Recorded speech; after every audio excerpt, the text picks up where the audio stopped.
Momen apa yang menjadi titik balik kehidupan seorang Dokter Richard yang awalnya hanya seorang dokter biasa, sampai akhirnya sekarang bisa menjadi dokter yang punya bisnis, public figure sebesar sekarang?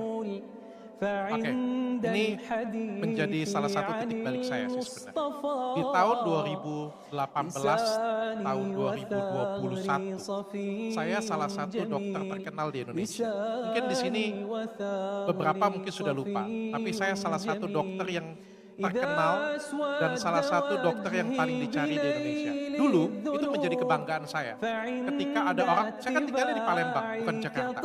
Jadi ada orang yang terbang dari Sulawesi, terbang khusus ke Palembang, cuma mau ngobatin mukanya ketemu dengan saya. Itu sesuatu hal yang anugerah yang luar biasa bagi saya.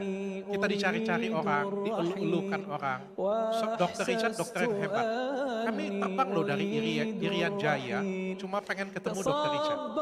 Pada suatu hari, saya duduk di kantor saya, terus saya bertanya pada diri saya, kalau hari ini saya ngerjakan pasien dan saya capek, berapa pasien yang bisa saya kerjakan hari ini? 20 pasien. 20 pasien, itu sudah mengas-mengas, sesak napas, capek.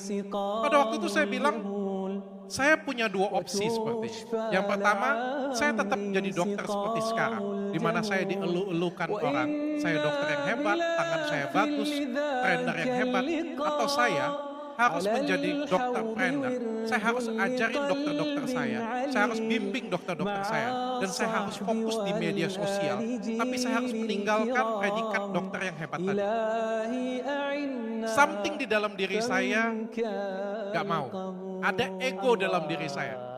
Kalau saya ngajarin Samuel Chris sebagai seorang dokter, saya pasti gak, kalau ada pasien yang bilang, "Dok, hebat mana Dokter Richard atau Dokter Samuel?"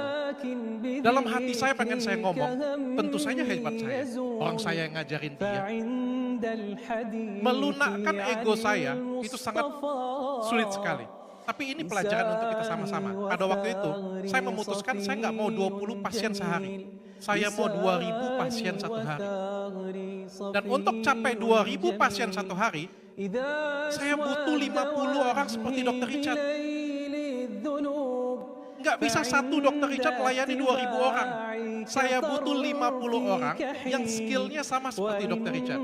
Dan saya putuskan pada waktu itu, saya akan berhenti menjadi dokter. Saya akan tinggalkan predikat dokter yang hebat, dokter yang luar biasa.